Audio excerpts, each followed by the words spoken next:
refrain at the end of both of the songs is at least we're not Detroit. What was the last? is. I was going to say, what was the last Cleveland championship? 1948 in baseball. The American League, 1997. Cubs. There You have that. All right. Any other questions? Yeah, question. Christian? Mm-hmm. Yeah.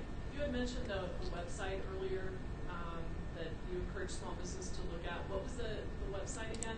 There are a couple of them. One was Axion. Axion? Mm-hmm. Is it AXIO? ACCION. Oh, okay. If you talk to me after, I get you a Sure. few names as well. Another website, I think Tom mentioned too, Kickstarter with crowdfunding. That's an interesting website where you can pretty much promote an idea and raise $50,000 in a heartbeat. But yeah, I have a few others. SBDC is another one, and there's several. There's probably 4 or 5 in the Illinois area, and they all pretty much have the same names. Don't ask me that right now. But, I can certainly get you that info. Thanks. Any other questions? Mr. Bowler? Mike? Yeah, I learned during the break that actually there's quite a misconception by the public or misunderstanding. I'll blame it on the media that really did a good job of vilifying whether it's small available capital and or private equity with the idea that they're wild speculators, which in reality, most of the investment in that is institutional.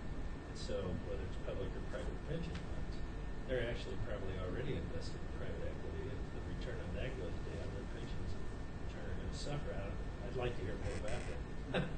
I was talking to you, Mike, about it. I think this is something that particularly, I'd say, irks me. Particularly, it started in the Republican primaries when Newt Gingrich was attacking Mitt Romney, and it's an easy attack, I think, because everybody likes to look at the private equity, and they group them in with the kind of the big hedge funds and all that subprime stuff that people kind of blame on causing the recession. But the fact is that private equity, instead of being something that people are negative about, is really one of the most crucial, important things that the country needs right now. Because private equity, really what it is private equity focuses on companies that are about 20 million to 300 million in revenue.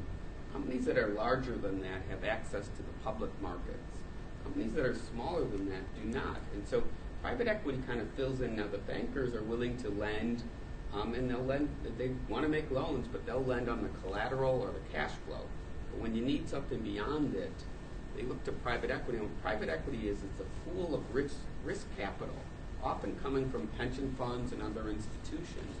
And what it does is private equity. I'm sat in the room, and you'll have 100 different opportunities come up, and you'll see if somebody has some really good idea.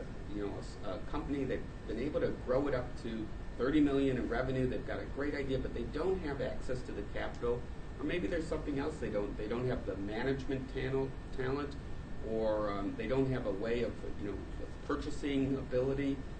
Private equity will then go in and invest in this company for a 5 to 7 year horizon, which is actually more long term than the 3 month at a public company. And they're looking to actually take these good ideas and make them something that's much greater, to make it something, and that's what this country needs, because we need new jobs. And the new jobs are going to come from small business. And those small businesses need capital. Private equity is the best place. And I can personally tell you, private equity is not risk-free. There's a lot of risk in what's going on, and they are looking, and they're studying, and then they're taking these companies, the idea is to take them to the next level. Got one other question, and you kind of hit on it earlier with regards to technology. What is going to happen to the workforce, especially people 40, 45, and older, as technology continues to replace jobs, i.e. banking? You're not going to have the banks. I don't know how many bank managers I see unemployed right now looking for the next banking gig that probably will never appear. You've got at the checkout at the grocery now, where you don't need a person at the cash register. What is going to create these new jobs, and what are the new industries that are going to create these new jobs? And on top of that, a lot of this technology that's coming out is actually, and I'll use Twitter and Facebook and those things, they're just absolute time sucks that are probably going to lower our productivity over time. What happens to those things down the road? I'll take a small stab at that, because that's a massive question. It's a big one. It's a massive 2 questions. What you're really talking about is change and our ability to adapt to it. At the end of the day, that is what you're talking about. Let me give you a couple of interesting facts, not guesses. In the year 2016, if you live in Great Britain, you no longer write a check for things. In the year 2013, which is 2 months away, if you receive any type of government check, subsidy check, benefit check, it will come electronically. If, in fact, you worked for Walmart as of the beginning of this year, you only received an electronic payment, or you did not work there. And if you lived in Finland or Norway as of the year 2011, you didn't write a check. This is massive change that is coming. Especially if you work for deluxe checks. So we talk about things such as Twitter and some of these other social things. Well, trust me, I think looking at you, we're a similar generation. I use this to a very modest degree because we tend to value what our time is and how it works. But at the very same time, business owners who ignore the massive change in the way to reach markets by using this are missing out on one of the biggest revolutions that is going on today. So those kinds of things are change that we need to figure out. And as our generation continues, as we go through our life cycle, we will adapt to some and we will reject others, and that's perfectly our right and our will. But I don't know that we can reject them out of hand just because it is change, and that's a challenge. Okay. Go ahead. I just have a very quick response as far as, there is significant changes coming. We're changing the way we do everything, whether it's flying United, going to Jewel Osco. There's less people involvement. But on the back end, there are people, there are more jobs created because they are implementing, designing, and establishing these types of technology. So there's a significant change going on, but I think on the back end, we are creating more jobs. There may be more branch managers out of work, but for every branch manager, I'm sure there's a developer and a technician that has to process and implement these changes. So I think it's a process, but I don't necessarily think that it's a bad thing. All right. So once again, it's my job seemingly on the panel to be doom and gloom. So allow me to be doomy and gloomy. I think that the prognosis for people our age in the situation you're talking about is stark. And the reason I think it's stark is that, we overuse in this country the idea that everything is cyclical. It's nonsense. There aren't cycles. Sometimes things appear to be cyclical because we've seen them happen before. But everything has a cause and effect. In this particular case, we're living in a time where rapid changes in technology have cost a lot of people the career that they used to have. But simultaneous with that, we're living in a society where the impediments to redeploying those people into other lines of work are greater than they've ever been. Those are the business constraints. Then there are the intellectual constraints. If I had to get a job tomorrow running a Twitter account, I'd starve to death unless I could find somebody smaller than me to take their food, because I'm not going to be able to figure it out. I might be able to. It'll take me 10 years of training, and then I'll be dead anyway at my age, so it doesn't make any difference. I have great concern. We get this sort of idea of the guy who sat at his cube in the large office for many, many years, and then in 2008 he lost his job. He's got to find another cube, and there's fewer of them. And we're not replacing them with new cubes. So I think that unless we have a bit of a revolution here, I don't mean a bloody one, I mean a polite one with parades and things like that, but unless we have some sort of revolution where we decide that we're going to let the market go to work again and find easy, simple ways for people to be able to get redeployed to jobs, simple jobs, we're in for a long-term problem for people our age. I worry about it every single day. That's an excellent question, and these are good answers. And I think that the things that you say are not going to go away. It's only going to continue. There's more and more technology coming, and the world, as Tom Friedman says, is becoming more and more flat, meaning that somebody in India can, if they can do the job, that I think what you have to do is you have to think about, you don't want to get yourself into careers. I think you talk about older people. It's also tough for younger people too, who are coming out with college debt and have to find opportunities. And there's less and less opportunities, and there's less and less opportunities for the B student or the C student. That's not good enough. So what you need to do is you need to think, okay, I don't want to be a commodity. I don't want to be somebody that can be outsourced. What people are going to need to do is they're going to have to really focus on their core talents, their core competency, what makes them special. It might be oddball, but oddball's good. Look at the Beatles were very.